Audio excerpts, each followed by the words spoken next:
Boa noite, meus irmãos.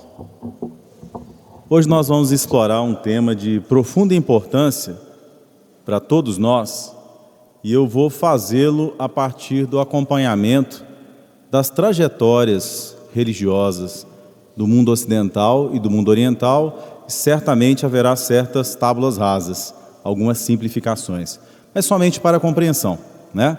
Se nós formos ao livro A Caminho da Luz, nós separássemos na mão assim os 4 povos que se desenvolveram na Terra a partir da herança reencarnada de Capela. Então teríamos de um lado os hebreus e os egípcios, e de outro lado os árias ou indo-europeus e os indianos ou hindus. Nessas duas tradições nós temos, com o tempo, se nós pensarmos o judaísmo enquanto religião que se desenvolveu e influenciou outras religiões, e se nós pensarmos o budismo, que está para o hinduísmo, assim como o cristianismo está para o judaísmo, fazendo surgir uma nova religião que cria uma certa secção política, né? Nós temos de um lado o investimento na veneração a um Deus criador, no judaísmo, que é o centro de todas as reflexões, aspirações de uma religião. De outro lado, no budismo, a partir da explicação dos fenômenos e concatenações de causa e efeito, para explicar o problema do mal, né? Que o grande problema é explicar o problema do mal, porque o mal se manifesta na Terra. Então, quando o Siddhartha se afasta do hinduísmo, ele pensava, olha, o que ele leva a raciocinar, o que ele leva a refletir, né?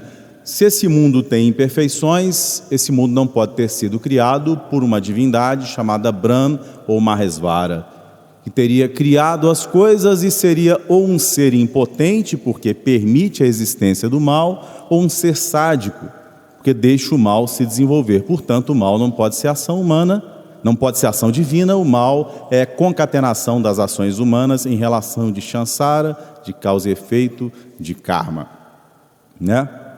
Então nós temos de um lado a ação humana independente de Deus, do outro lado a crença na ação divina sobre os homens. Com o tempo, de ambos os lados, isso é interessante, olha só, de ambos os lados você tem uma radicalização.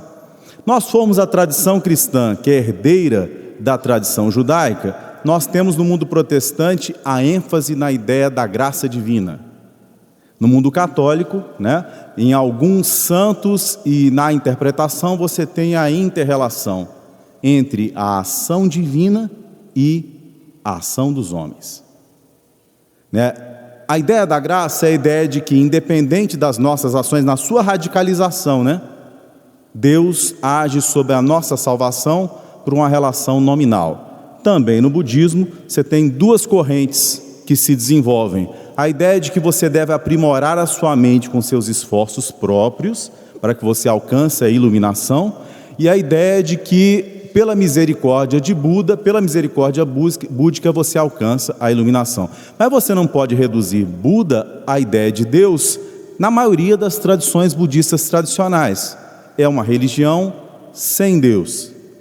Ainda que você acredite nos bodhisattvas, aqueles que atravessando o processo do Samsara, eles voltam para salvar, para resgatar os que ainda se encontram na causalidade, você não estabelece uma relação para além daquele espírito liberto com a divindade superior, né? Então, quase para explicar o problema do mal, nós geralmente radicalizamos a relação.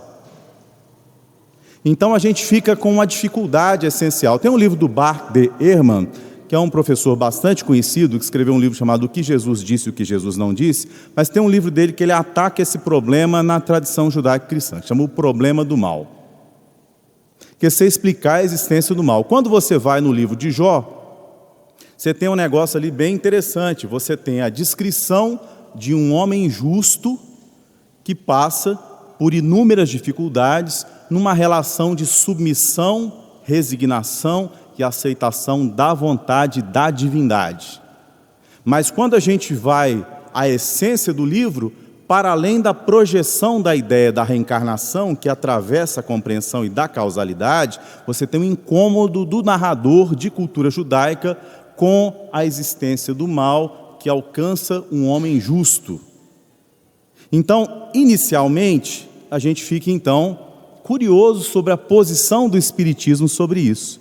E para explicar o dever, o nosso dever para com Deus e para com a sua lei, que no Espiritismo, o Livro dos Espíritos nos diz que situa-se na nossa consciência, então o dever é uma relação de nós para com o nosso interior, inicialmente. A relação do dever, essa é a reflexão que a gente vai ver, que ela atravessa todas as reflexões espíritas sobre isso. O dever não é um fator de observação externa. Portanto, o dever não é algo que seja inculcado por um superego exterior. A lei de Deus está na consciência. O reino de Deus está dentro de nós. E é interessante, existem para o Espiritismo duas origens de sofrimento. Uma origem é o sofrimento provacional, gerado pela causalidade. Aquilo que o Emmanuel fala, nós transformamos algemas de veludo em grilhões de bronze. Então, usando a nossa vontade, o nosso desejo, o nosso livre-arbítrio, nós mobilizamos os elementos, os dons que nós temos e desejamos coisas que fazem sofrer a outras pessoas. Interferimos na trajetória de outros seres. Nós, com nossa animalidade, fazendo as sensações prevalecerem sobre os sentimentos mais elevados, nós fazemos escolhas erradas, que corresponderam antes a sentimentos equivocados. Então a gente tem que aprender a sentir e a desejar. Aquela reflexão do Clarence sobre o desejo, vocês lembram? Então aquilo é profundo, né? Aquilo é muito profundo, porque a gente mobiliza as potências da alma da gente numa direção, e aquilo tem consequências, e isso é uma das causas maiores na retificação de sofrimento. Então o que eu queria refletir aqui é o seguinte: não somente a provação, enquanto resgate, gera sofrimento. Essa é a causa mais comum de sofrimento na Terra. Então, se nós formos ao capítulo O Dever, em O Evangelho segundo o Espiritismo, o Espírito Lázaro vai nos deixar isso bem caracterizado, né? Nem todos, se nós cumprirmos o nosso dever para com a nossa consciência, que representa Deus para conosco, com a lei de Deus que nos alimenta, Jesus, Evangelho de João, o meu alimento é fazer a vontade daquele que me enviou. Mesmo assim, nós seremos submetidos a certas provações, cujo objetivo é promover a nossa evolução. Isso justamente porque Deus não se resume ao desenvolvimento ou aprofundamento da nossa consciência em evolução. Deus, conforme o filósofo Emmanuel Levinas nos lembra, o lituano, cuja reflexão é bastante profunda, ele diz: Deus é um outro. Então, os seus esforços de meditação, o aumento da sua capacidade de concentração, o alargamento da sua percepção mediúnica, o desenvolvimento do seu potencial anímico, a sua inteligência que domine várias partes da matéria, elas não substituem a ação de Deus na sua vida. Deus é um outro.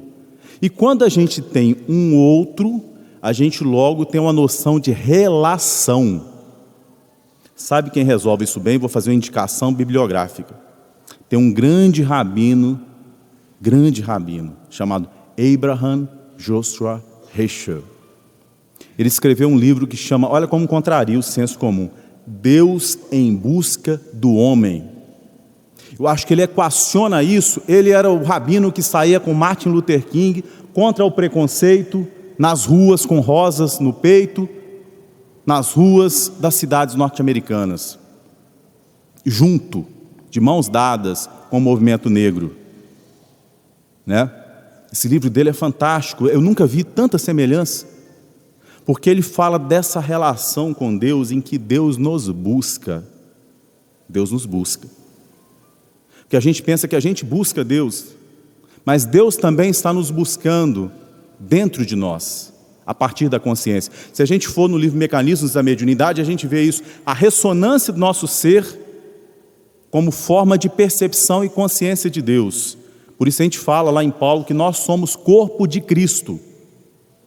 Porque o governador espiritual do planeta participa na aquisição do nosso perispírito ao reencarnarmos, da sua formação. Então ele é mais íntimo conosco que a lei que ele representa, que é a lei de Deus, é a lei de Deus, né? Está dentro de nós. E ele conhece os nossos sentimentos, e Deus faz a gestão coletiva, mas também individual da nossa evolução. Então pode ser que para o reitor da universidade, você seja o aluno de número tal, tal e tal, mas para Deus você é um ser para além do nome que você ocupa nessa encarnação, que você usa, para além das circunstâncias concatenadas que formam a sua personalidade, que surgiu pela socialização em determinado contexto, mas que vai também, vai também desaparecer, porque personalidade passa, individualidade permanece. Essa é a diferença da interpretação espírita. Não haverá um momento da evolução em que nós nos anularemos. Nossa individualidade depurada permanece. E isso, o Emmanuel fala assim, o dom de Deus gratuito que é a eternidade, nós devemos merecê-lo, isso significa responsabilidade. E Deus faz a gestão dessa nossa evolução, submetendo-nos a desafios diversos, para que possa extrair em nós esses fatores evolutivos. Então, a relação entre o esforço que você mantém para evoluir, mas você pode fazer meditação, fazer práticas e ficar girando em torno do pote de mel sem experimentá-lo. Porque a gente depende de Deus para fazer o salto. Então, Deus nos busca, se nós o buscarmos, nós conseguimos esse encontro. Mas é uma relação de um ser relativo, enquanto manifestação, com um ser com o qual nós não podemos nos igualar. Então, toda relação com Deus é uma relação de expectativa da sua vontade. E a sua vontade é o nosso dever. Vamos lembrar do governador espiritual do planeta, no seu profundo amor e a sua expectação, nos conta o evangelista que estava no Getsemane, no Jardim das Oliveiras, e orava. E ele suava sangue. Porque tem gente que acha que quando a gente evoluir, a gente vai ficar insensível. Eu me lembro, por exemplo, do livro Há 2000 anos, a gente fez um estudo aqui, durante um tempo na casa, e eu destacava as atitudes da Lívia, espírito elevadíssimo para o padrão da época, frente, por exemplo, a Públio Lentulus. O homem que ela amava, ela havia reencarnado sem necessidade de reencarnar, para aquele que representava o amor do seu coração, é um amor abnegado, mas ela sentia a sua frieza, então os cabelos embranquecem, ela envelhece precocemente. Então a gente não atravessa a experiência da encarnação sem o sofrimento. Boa parte dessa tradição, isso não é culpa do Siddhartha, isso é a interpretação da tradição budista, é como se eles quisessem se libertar do sofrimento. Mas existem formas diversas de sofrimento. É certo, a maior parte do sofrimento que nós atravessamos não seria necessária porque nós escolhemos desvãos, escolhas erradas, desejos mal conduzidos, nos conduzem à retificação. Mas o que eu quero destacar é que não somente esse sofrimento nos atravessa o caminho.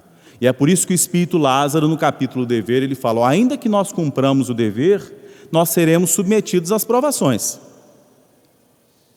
Porque tem gente que acha que sendo religioso vai entrar num espaço de invulnerabilidade.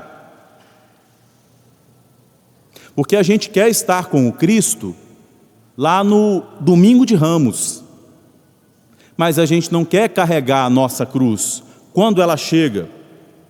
Nem todo momento da nossa vivência evolutiva é cruz.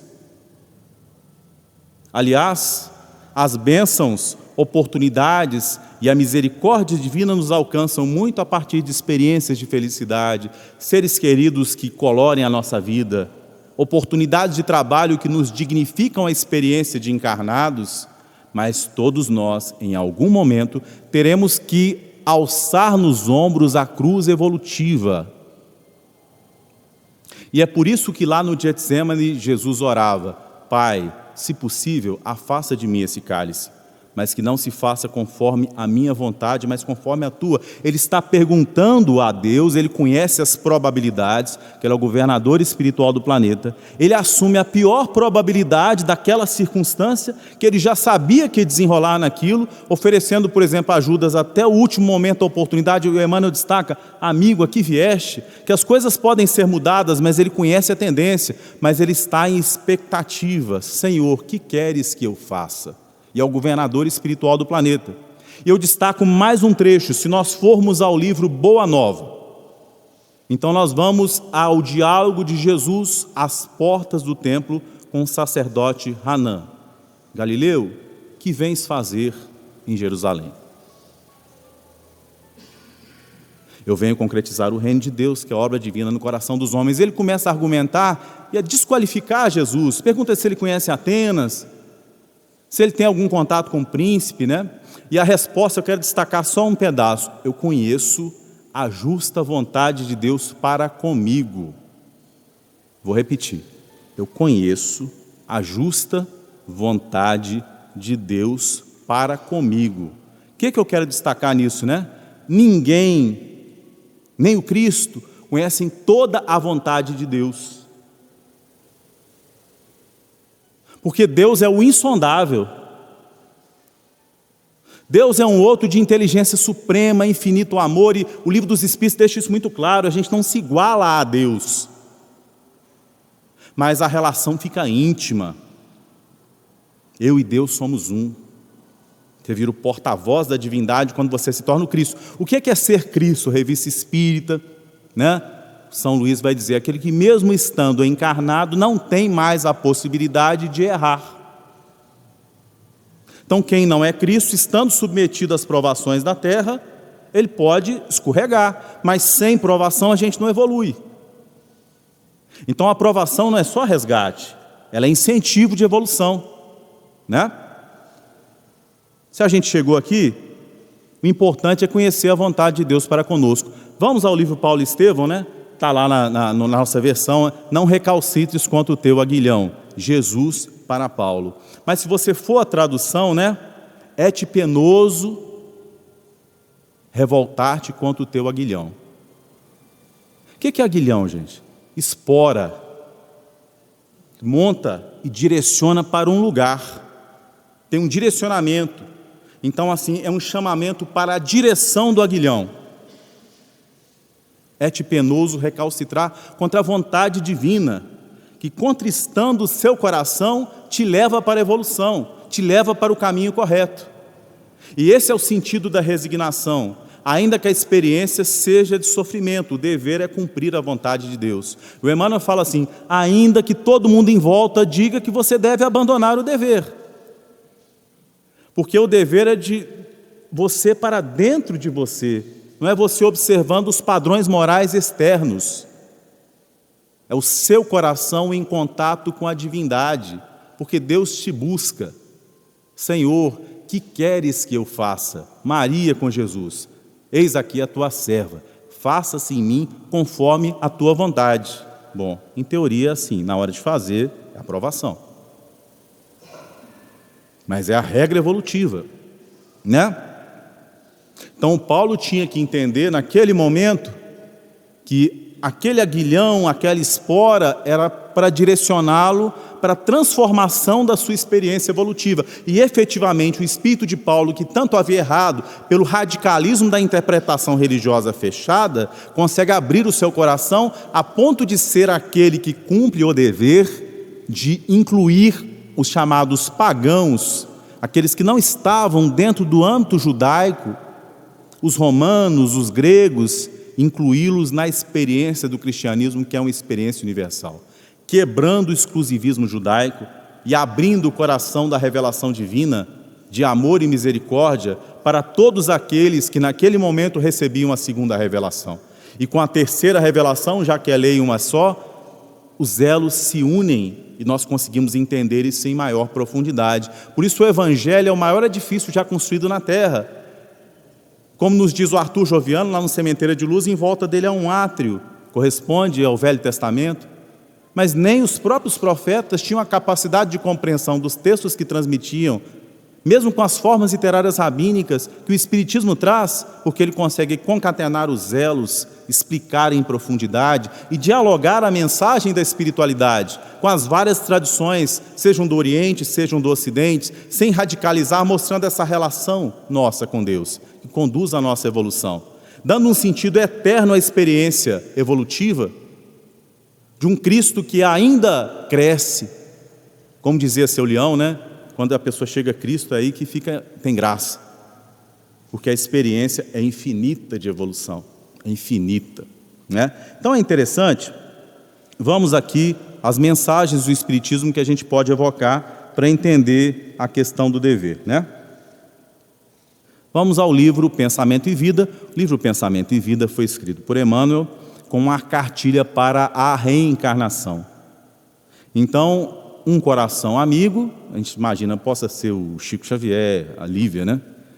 Pediu que ele transmitisse à Terra a cartilha das suas orientações para aqueles espíritos que ele coordenava, tutelava e iriam reencarnar. Então ele escreve o grande livro, pequeno fisicamente, chamado Pensamento e Vida, porque ele é condensado. Então o capítulo Dever diz assim: o dever define a submissão, lembra que eu falei de Jesus?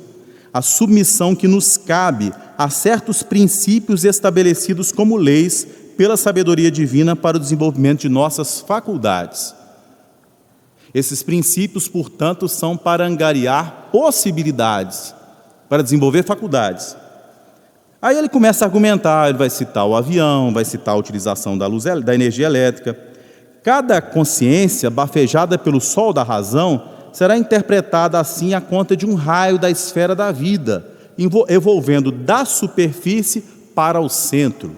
Vamos aqui, Evangelho segundo o Espiritismo, tradução de Herculano Pires, o subcapítulo O Dever, Lázaro, Paris, 1863. Ora, intertextualidade. O dever é a obrigação moral, primeiro para consigo mesmo e depois para com os outros. É o começo da mensagem.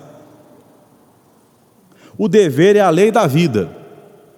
Encontramo-lo nos mínimos detalhes, como nos atos mais elevados. Quero falar aqui somente do dever moral e não do que se refere às profissões. Quando o Emmanuel vai falar das profissões, ele faz uma coisa bastante semelhante também. Ele volta para essa coisa do dever moral. Ele diz assim: nós conhecemos professores valorosos, que nós admiramos pela sua intelectualidade, pela sua pontualidade, pelo respeito e imparcialidade com que tratam os alunos, né?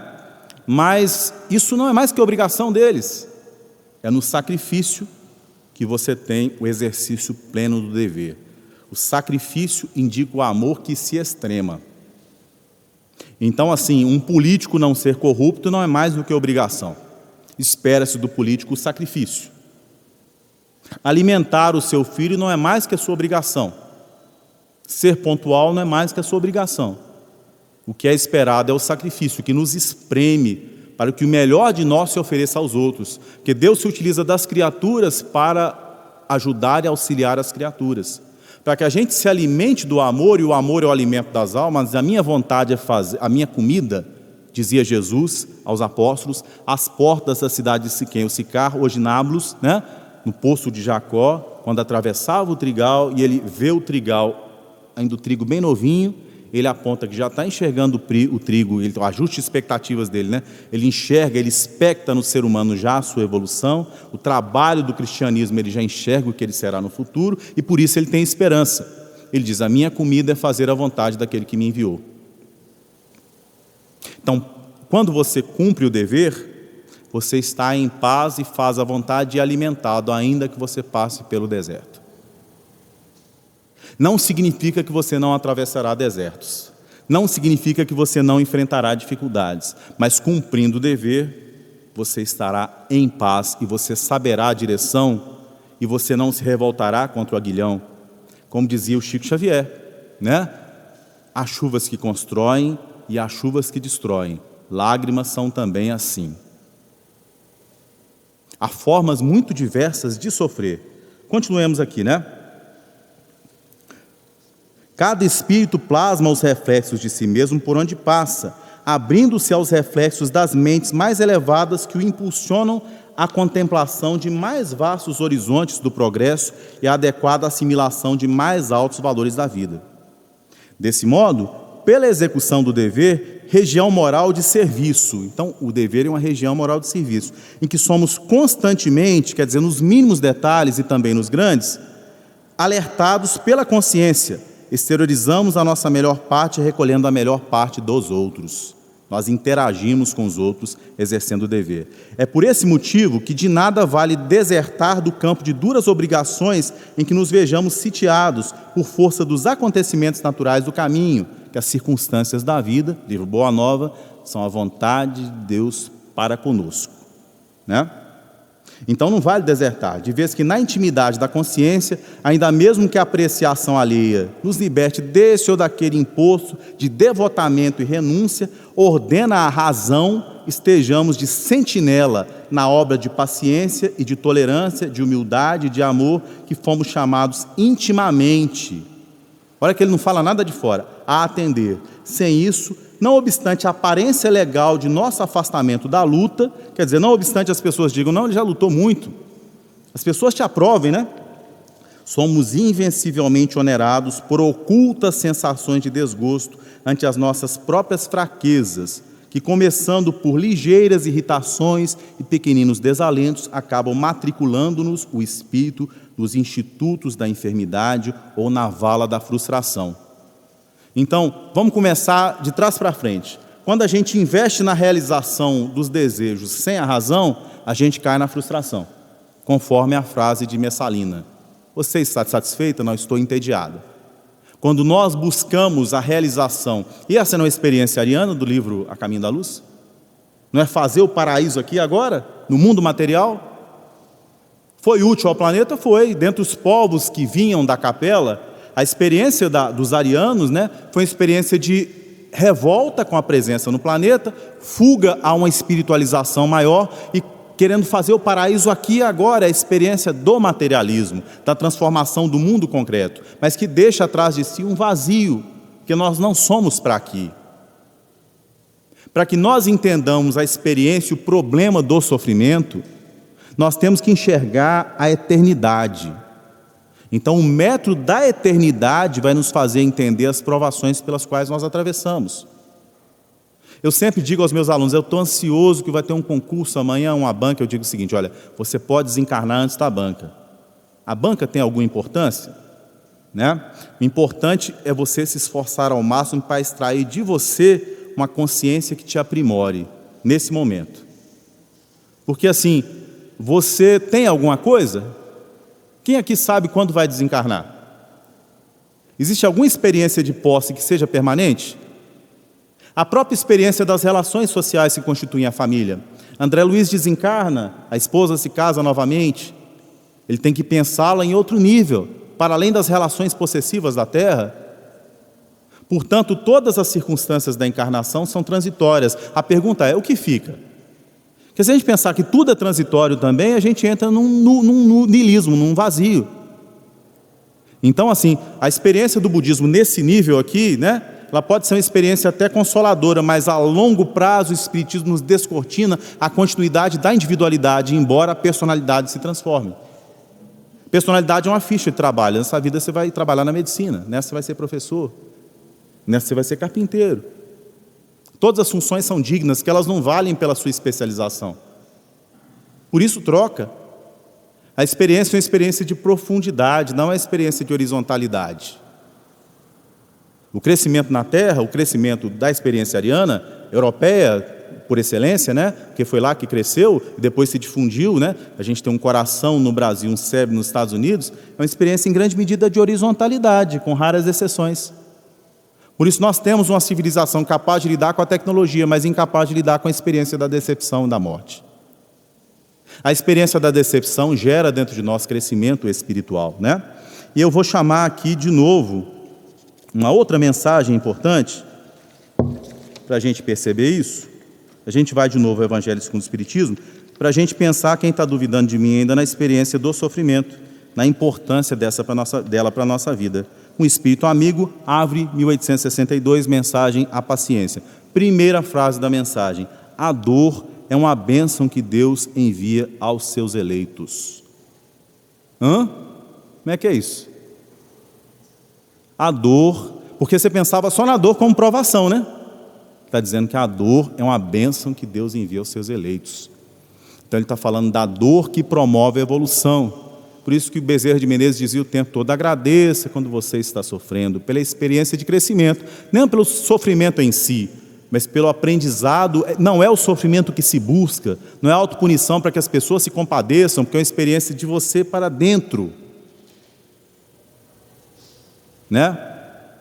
A Maria Dolores, né, fala muito disso, comparando as mães, as roseiras, e os filhos, as rosas, né? Fala dessa experiência da mãe que oferece a rosa e a roseira morre, mas a rosa enfeita a festa, né?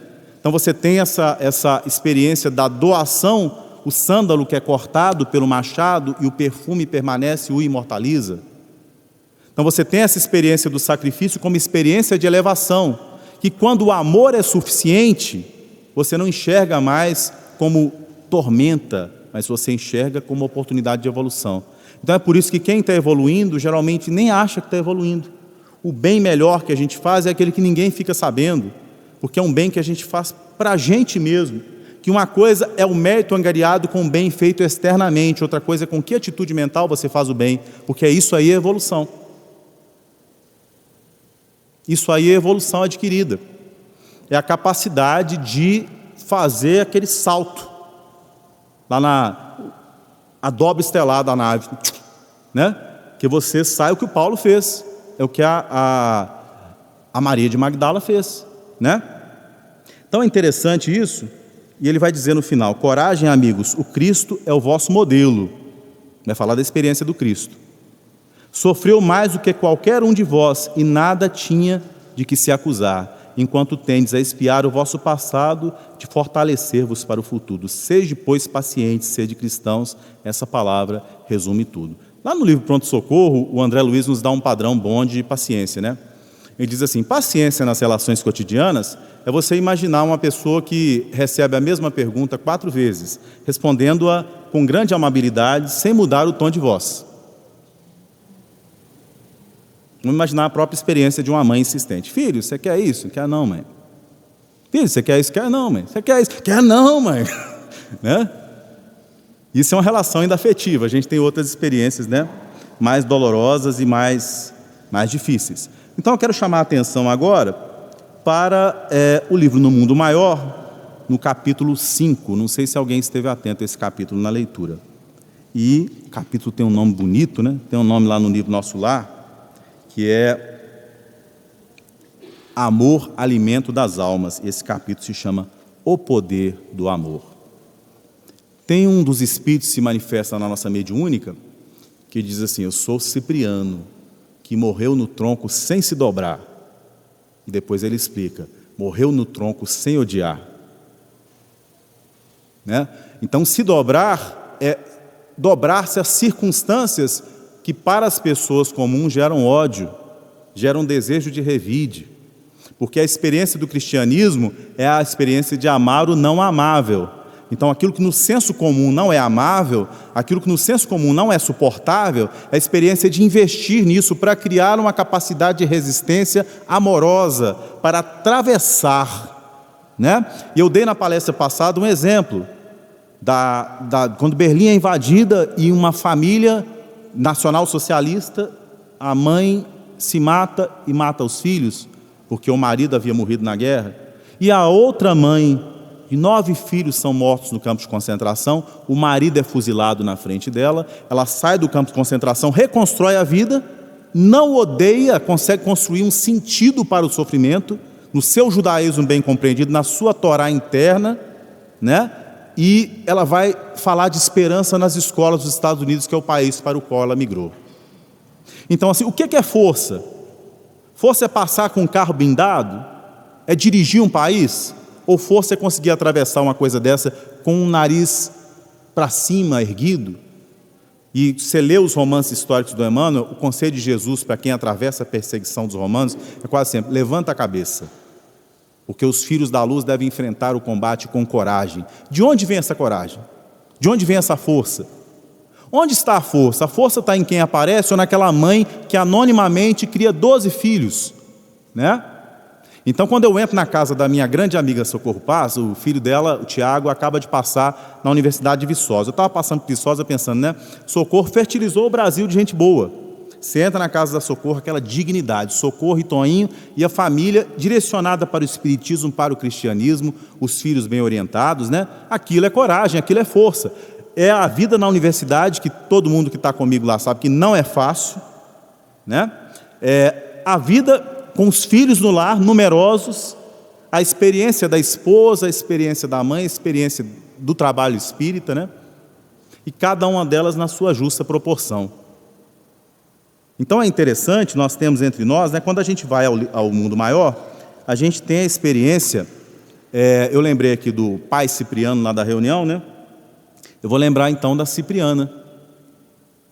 Então você tem uma circunstância em que uma mãe adotiva cuida mal de uma criança, a criança desencarna, afogada por displicência, a mãe desencarnada como uma leoa começa a se vingar, começa um processo obsessivo, aquela pessoa adoecendo, dois seres em profundo ódio.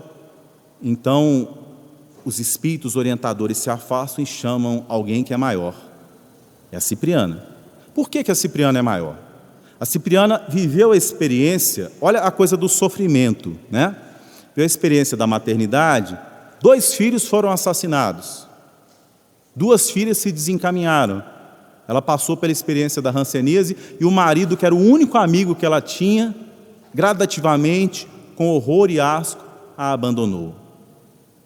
Então esse foi o crescimento que a Cipriana alcançou, amando a si mesma. Então só a Cipriana tem um know-how que aqueles espíritos amorosos não têm. E o know-how é a capacidade de amar, porque a gente não sabe amar. A gente é muito habilitado para raciocinar, mas a gente não sabe direcionar a razão para escolher o que é o dever, a gente não sabe amar. Uma pessoa está num triângulo amoroso, aí ele arranca aquela outra experiência do outro, né? Influencia o outro magneticamente, não está nem aí para a experiência do outro que foi abandonado. A pessoa está numa relação comercial, ele pensa na felicidade que ele terá com aqueles recursos financeiros, mas ele não pensa na infelicidade que ele vai criar com aquilo. Um estado em expansão, à semelhança do sonho do Nabucodonosor, as cabeças dos monstros, né? As cabeças dos monstros, que são as nações. Porque vê uma Alemanha nazista, pensa, que monstro horrível espiritual, que monstro horrível. Roma, na sua expansão, que tinha um projeto bom, mas destrói tudo, né? Destrói inclusive as possibilidades nascentes do cristianismo, tornando o cristianismo de Estado, vaidoso, né? Que é necessário cortar o joio. É necessário terminar aquela experiência para que tudo comece de novo. A experiência do recomeço, né? Então é interessante. E a Cipriana vai falar da experiência dela aqui. Eu acho muito bonito o texto, de profundidade. Vão para casa e leiam de novo. Vivi igualmente na terra, e não padeci quanto devia. O que é isso? O Espírito está dizendo, eu atravessei isso tudo, mas não padeci o quanto devia. Quer dizer, se eu tivesse padecido mais, eu teria crescido mais. Considerando o tesouro da iluminação espiritual que recebi do céu pela dor. Perdi meus sonhos, meu lar, meu esposo, meus filhos. O Senhor nos deu, o Senhor nos retomou. Ao livro de Jó aqui. Meus 2 rapazes foram assassinados numa guerra civil em nome de princípios legais. Minhas 2 filhas, seduzidas pelo fascínio do prazer e do ouro, escarneceram das minhas esperanças e permanecem na esfera sombria, emaranhadas em perigosas ilusões. Está falando de uma experiência da encarnação das filhas que terminou, mas ela não deixou de ser mãe. Igual o livro Libertação, Gregório e a sua mãe Matilde, que mobiliza, não está lá na parábola do mordomo infiel, angariai amigos, né? Ela mobiliza os amigos para que possam auxiliar o filho, né? E ela vem em pessoa depois auxiliar. O esposo era o único amigo que me restava, entretanto, quando a lepra acometeu minha carne, abandonou-me também, empolgado por visível horror. Desprezaram-me todas as afeições, fugiram os favores do mundo. Contudo, enquanto meus membros se desatavam do corpo que se corrompia, quando me achava relegado ao extremo desamparo dos que me eram caros, robustecia-se dentro de mim o cântico da esperança. Minha alma glorificava o Senhor da vida triunfante. Concedera-me Ele um dia todas as graças da saúde e da mocidade, retomando em seguida esses bens que eu guardara por empréstimo. Privou-me dos entes queridos, desfez meu equilíbrio orgânico, enviou-me a fome e a dor. No entanto, quando a minha solidão se fez amarga e completa, minha fé elevou-se mais clara e mais viva. Que necessitava eu, miserável mulher, se não padecer, para santificar a esperança? A esperança é a grande característica do cristianismo. Por isso, os vencedores da terra não têm tempo de refletir sobre a experiência da encarnação. Mas aqueles derrotados, diz Jesus no livro Boa Nova, eles abrem o coração para Deus e Deus os busca. Vamos ao livro do Abraham Joshua Heschel, Deus em busca do homem. O dever, Senhor, que queres que eu faça? Que necessitava eu, miserável mulher, se não padecer para santificar a esperança? Que não precisarei ainda para lograr o acesso às fontes superiores? Ela não acha que é suficiente, né? Ela não acha que é suficiente. Quem somos nós, senão vaidosos vermes, com a inteligência mal aplicada, aos quais se tem de mil modos manifestado a misericórdia divina mais em vão? Então, quando ela diz isso, o tórax dela se ilumina, porque ela se abre para essa relação para com Deus. Ela é uma flauta que, se esvaziando, Deus consegue soprar por ela. Então, a experiência da dor, do sofrimento, nos irmana.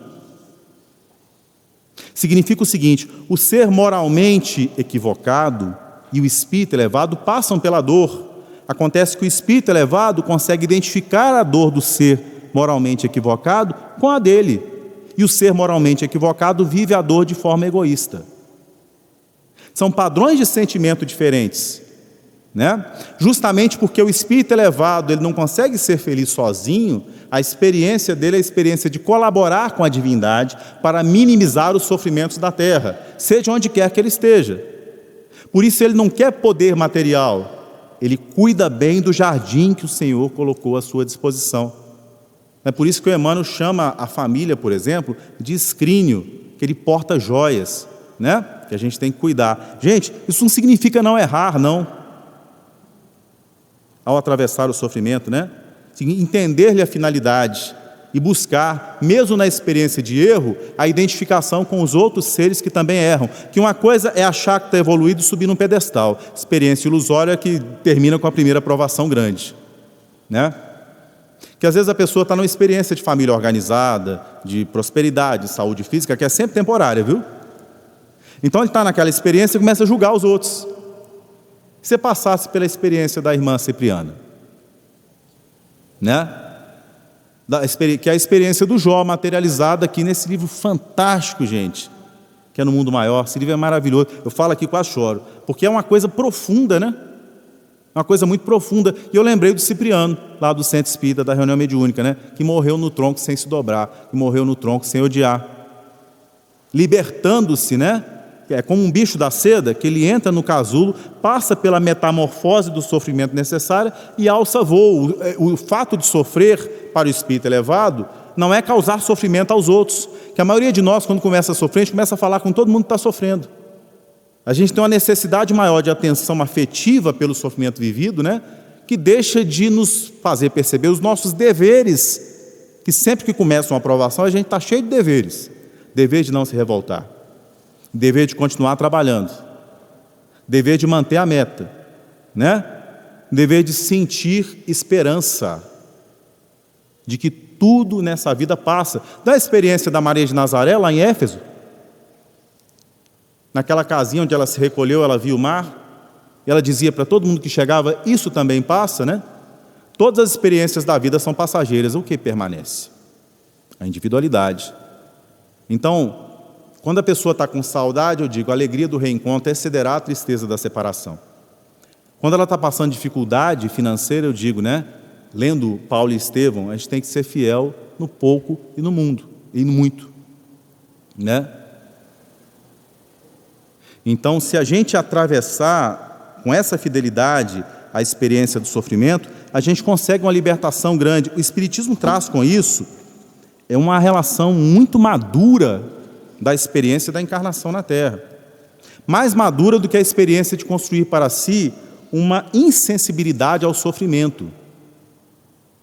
Então, o que os Espíritos estão dizendo para a gente, que existe um dever em relação ao sofrimento e que existem formas diferentes de sofrer, né? Então, a gente não deve reclamar do sofrimento que a gente plantou, a gente está reconstruindo. E a gente não deve reclamar do sofrimento que nos direciona para a evolução, porque esse sofrimento é o aguilhão de Deus para que possamos progredir. Então, o Cristo também sofreu e com isso alçou alturas ainda maiores, na sua expectativa da vontade de Deus. A gente destaca de novo o livro Boa Nova, né? Conheço a justa vontade de Deus para comigo. Então é isso que a gente deve buscar compreender, que é o certo é o seguinte: ainda que você analise a vida do seu vizinho, Deus só vai perguntar da sua. Experiência do dever é uma experiência individual. A gente é muito bom em analisar experiências alheias, mas a gente é muito bom em raciocinar. Como a gente não sabe sentir, né? É como análise de processos históricos. Geralmente, quando a gente lê, por exemplo, Brasil, Coração do Mundo, Pátria do Evangelho, ou então o livro A Caminho da Luz, o historiador materialista, ele começa a questionar Emmanuel.